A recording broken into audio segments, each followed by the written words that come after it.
Hey everybody, today we're going to do a book review. I don't really have the book because I listened to it on an audiobook, but here is what the book cover looks like.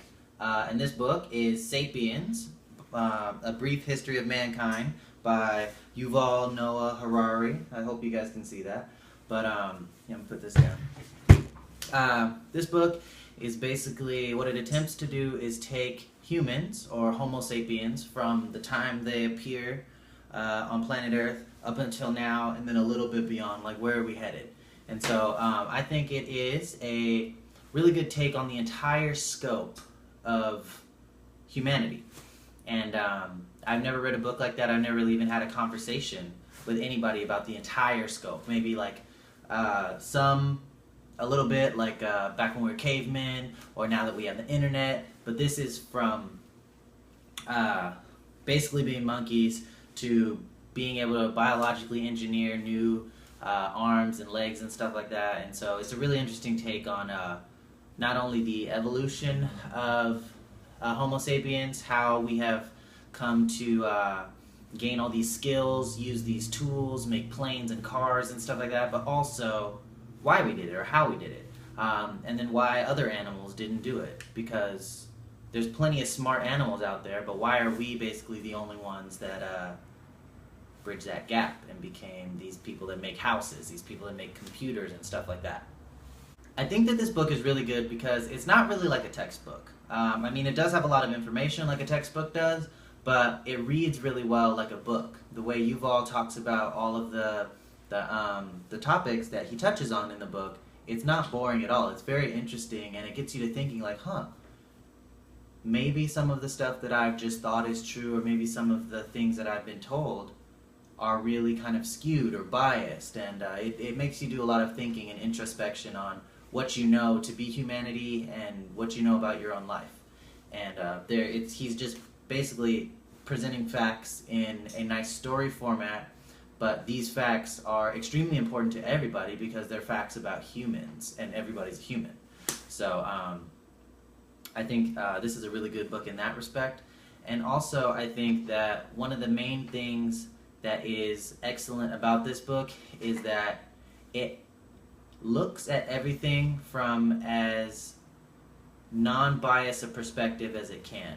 It just tries to lay out information. It doesn't go from the religious perspective and say like religion is the best. It doesn't say that evolution is the best. It just says what has happened and what looks like is going to continue to happen. And it's very objective, I would say, in that way. And I think it takes a good job of like taking a step back and just providing information for everybody to do what they will with it. And so in that respect, maybe it'll make a lot of people uncomfortable because it does just treat religions or ideologies or certain parts of science as facts or opinions. Other than that, I thought it was really interesting.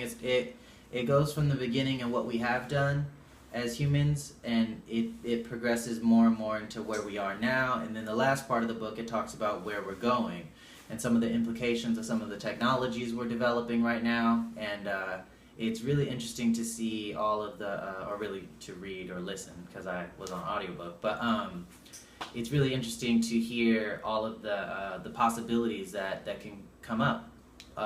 For instance, over the last 1,000 years, medicine has been getting better. We've been able to stabilize our food supply. We don't really have to hunt and gather or do really hard things to gain food. We have science to help us with that. And we've been doing a lot of things to make human lives more comfortable, and it's been expanding our lifespan. And we used to live to be about 25 years old, and now the average is like 60. And that's crazy how we've almost tripled our lifespan. But what happens as that grows and grows and grows? Can it grow to a point where humans don't die anymore? And what does that mean? And how does that affect us? How does that affect our society?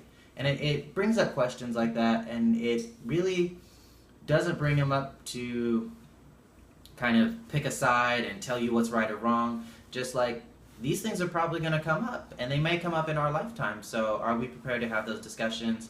Are we prepared to talk about those, or have we even thought about them? And so it raises a lot of good questions, like I think any good book should. But yeah, so the book is, let me bring this up on my iPad again, Sapiens, A Brief History of Humankind by Yuval Noah Harari.